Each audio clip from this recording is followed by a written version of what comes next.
Nos encontramos en un agroecosistema único en el mundo, que es la dehesa o montado en Portugal, que solo existe en la península ibérica. Como sistema derivado del bosque mediterráneo, es un sistema agrosilvopastoril que ha evolucionado a lo largo de los siglos, proveyendo de alimentos y de otros recursos a sus habitantes. Constituye un ecosistema en el que el ser humano ha estado perfectamente integrado y ha participado tanto en su conformación como en el mantenimiento con sus manejos. Nunca en su historia había enfrentado tantos retos concurrentes. Por un lado, el cambio climático, que modifica las condiciones y las relaciones entre las especies que lo conforman. Por otro, una de las especies que actuaban como vector principal, el ser humano, ha modificado drásticamente el manejo tradicional. Esto ha empobrecido los suelos y la biodiversidad que sostenía este frágil equilibrio. Además, amenazas foráneas como la seca han llegado y están afectando con contundencia, atacando al elemento más imprescindible de la dehesa, los árboles. Si analizamos estos retos por separado, sin una visión sistémica, no tendremos más que una comprensión sesgada y parcial, y vamos a ignorar las retroalimentaciones entre estas amenazas, afectando a nuestra capacidad de enfrentarlas. Si hay un elemento común que nos permita enlazar todos los elementos que componen la dehesa, incluso físicamente, que sirva a la vez de vehículo y de razón de ser misma de este agroecosistema, es el suelo. El suelo es el producto más evolucionado, más complejo y a la vez más incomprendido y desconocido de este gran experimento global que es la vida en el planeta Tierra. Lejos de ser un sustrato inerte, es una auténtica red neural que conecta, incluso en miles de kilómetros cuadrados, a diferentes organismos más o menos complejos y que, a través de simbiosis y competencias, construye un auténtico hábitat que nos ha permitido extendernos a los seres vivos fuera del medio acuático. Tendemos a concebir el mundo solo en sus tres dimensiones espaciales, olvidando la cuarta dimensión, el tiempo, con lo que olvidamos, al analizar cualquier elemento, las dinámicas que lo conforman.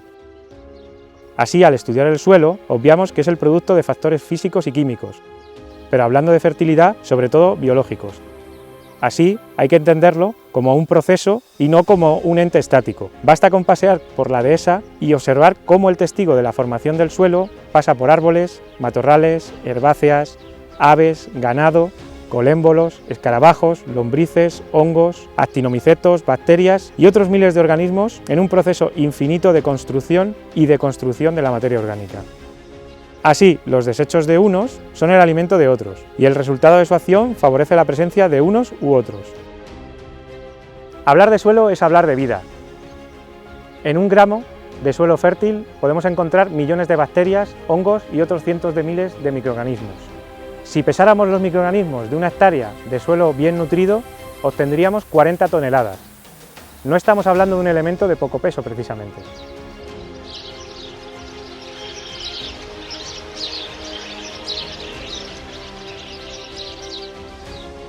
La microbiología del suelo es una vasta comunidad de organismos propios del suelo, la biota microbiana.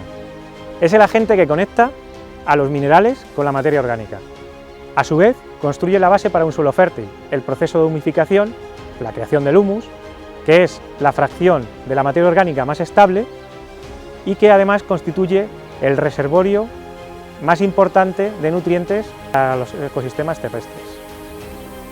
La acción metabólica de los microorganismos ayuda a producir ácidos húmicos, fúlvicos e hematomelánicos, así como ácidos carboxílicos que sirven como nutrientes vegetales y solubilizan minerales. Así, la materia orgánica de origen animal y vegetal, procesada por los microorganismos, se transforma en una efectiva amortiguadora de pH, en una protectora del suelo frente a eventos meteorológicos, en una descompactadora y decenas de efectos benéficos para la estabilidad del ecosistema más.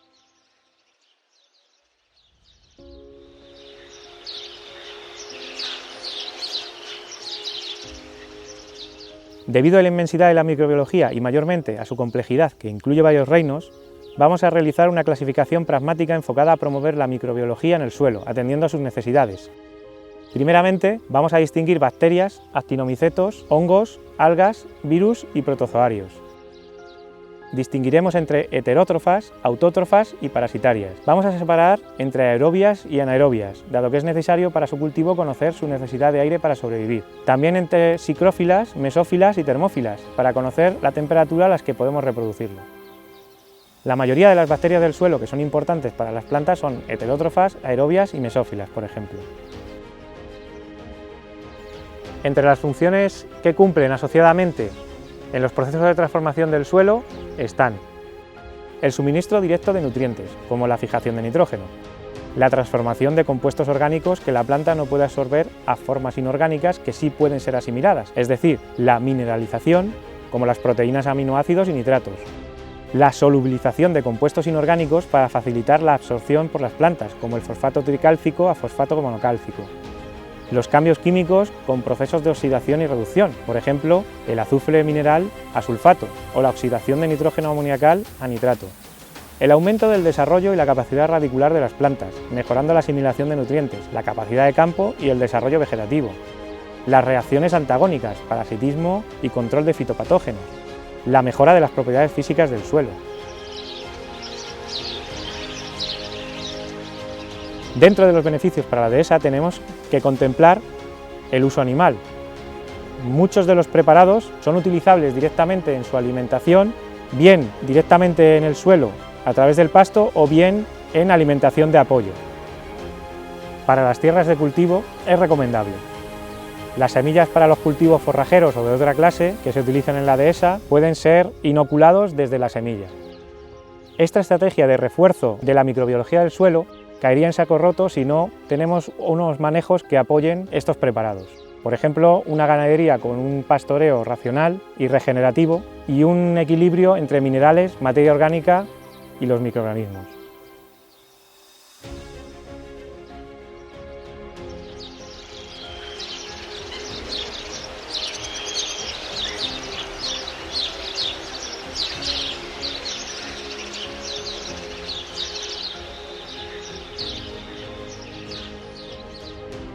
Para realizar este preparado vamos a necesitar inóculo que vamos a conseguir de la zona más natural, más sana y más diversa posible. Para seleccionar un buen inóculo vamos a escoger una zona con una buena cobertura de hojas y apartamos la capa superficial de hoja seca para dejar al descubierto la capa inferior de hojas en descomposición. Estamos buscando microorganismos expresados, es decir, gelatinas de colonias de bacterias o, como en este caso, hongos descomponedores, en los que se aprecia claramente el micelio.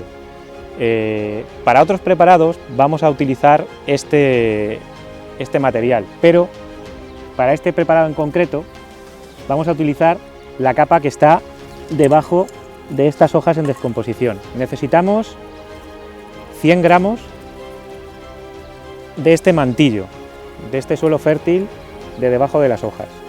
Una vez recolectado, volvemos a colocar las hojas en su sitio para disturbar lo menos posible el lugar de la recolección. Una vez recolectado el inóculo presente en el mantillo, reunimos todos los ingredientes necesarios para hacer este preparado, que en este caso son los 100 gramos de inóculo, 100 gramos de sal marina, 200 gramos de patata cocida y 100 litros de agua que no sea clorada, de pozo, de lluvia o de manantial. Por el tipo de microorganismos que queremos promover con este preparado, que es una colonia lo más amplia posible de cepas, lo que vamos a hacer es una preparación aerobia.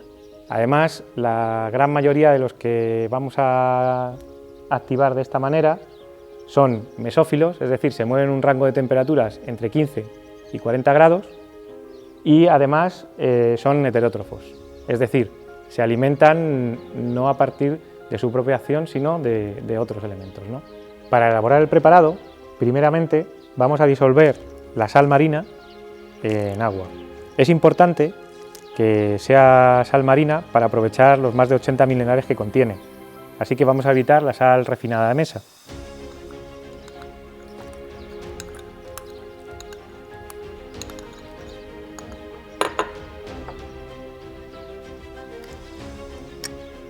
Disolvemos con cuidado y una vez bien disuelto pasamos a incorporarlo a los 100 litros de agua, que recuerdo deben ser de lluvia, de manantial o de pozo para evitar el cloro. Incorporamos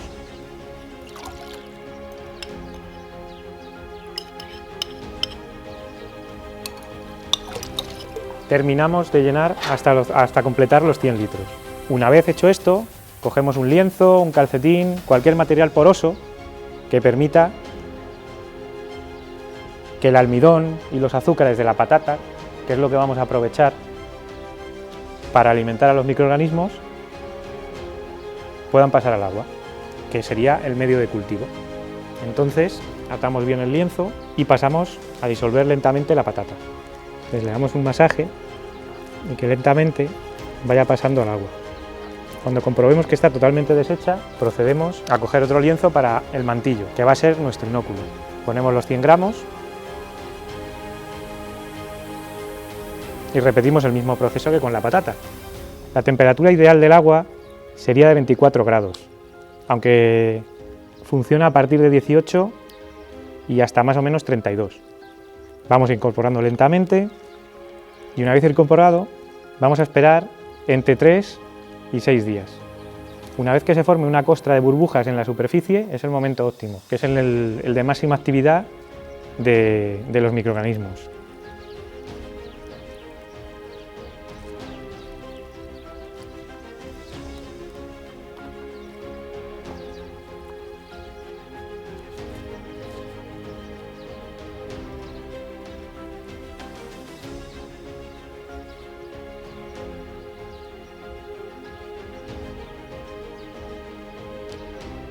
Este preparado se aplica al 10% de dilución, también en agua de lluvia, de pozo o de manantial. El momento de aplicación es cuando el índice de radiación solar baja de 2 en los rayos ultravioleta, es decir, a última hora de la tarde o a primera de la mañana, preferiblemente a última hora de la tarde para que el preparado penetre tanto en la planta como en el suelo y haga su función. Este preparado se puede inyectar en el suelo, se puede utilizar con fertirrigación en la dilución antes descrita y también se puede utilizar con mochila directamente al suelo.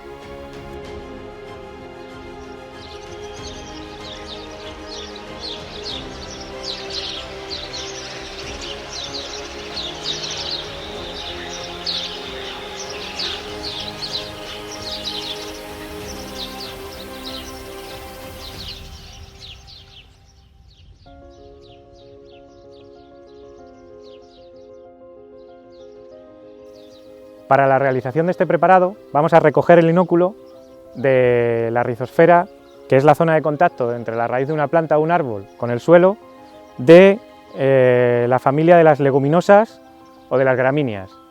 Es ahí donde vamos a encontrar bacterias fijadoras de nitrógeno, simbióticas como por ejemplo el Rhizobium, o de las llamadas de vida libre como las de la familia Nitrobacter, Azotobacter, etc.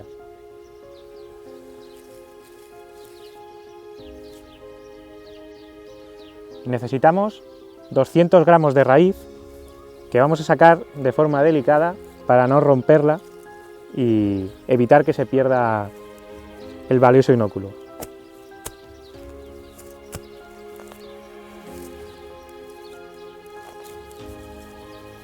Sacudimos para eliminar el exceso de tierra .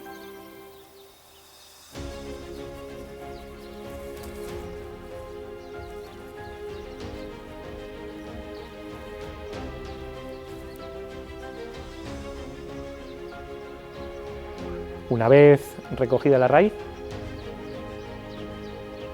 reunimos todos los ingredientes, que en este caso son 100 litros de agua, también de pozo, de lluvia o de manantial para evitar el cloro, 2 litros de leche o 4 litros de suero, 2 kilos de azúcar o melaza y un poco de agua destilada para empezar a macerar las raíces.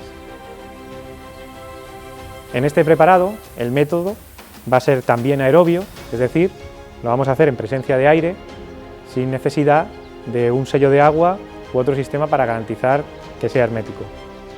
Como la mayoría de bacterias fijadoras de nitrógeno son mesófilas, vamos a promover esa temperatura para este preparado.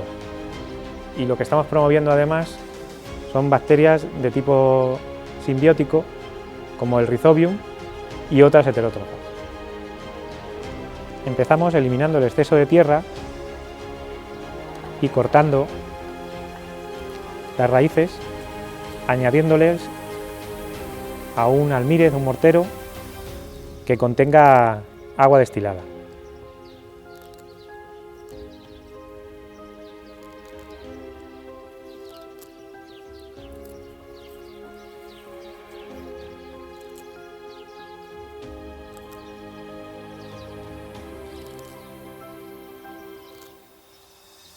y seguimos hasta completar 200 gramos.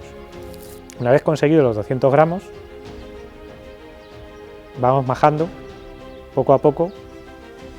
Es importante no ejercer demasiada fricción para no destruir los nódulos y para no calentar demasiado la mezcla. Pues lo hacemos muy lentamente. Una vez majado, el líquido resultante será nuestro inoculante y lo añadimos a los 100 litros de agua.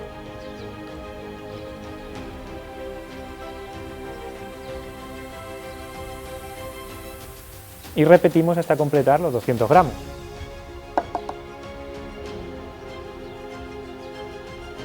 Removemos la mezcla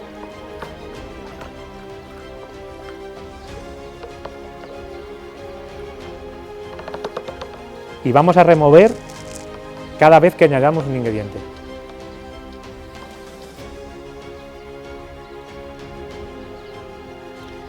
Pasamos a añadir el azúcar,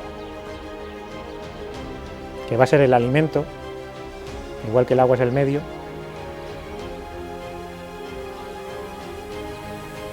Añadimos lentamente para asegurar que se vaya incorporando, y como ya he dicho, removemos. En lugar de azúcar se puede usar cualquier sustancia con alto contenido en azúcares, como por ejemplo melaza, que es bastante recomendable porque es más rica en minerales, o zumo de frutas.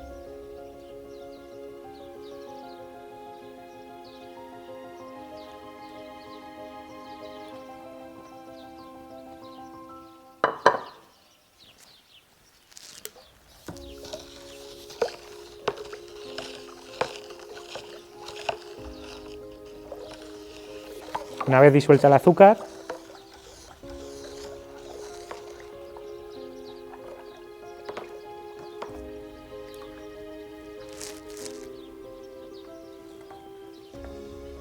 añadimos los 2 litros de leche, que ha de ser desnatada para evitar malos olores de la grasa y también que las sustancias liposolubles pasen a formar parte de la leche y no del preparado.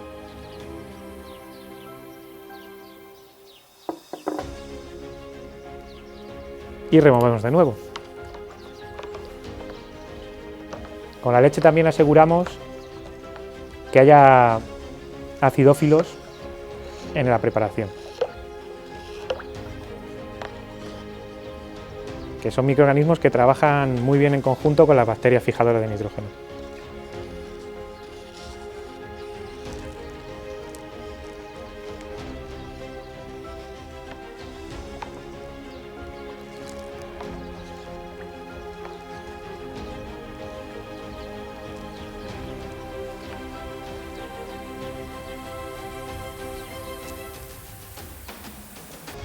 Este preparado demora en estar listo entre 12 y 16 horas, durante las cuales debemos removerlo asiduamente.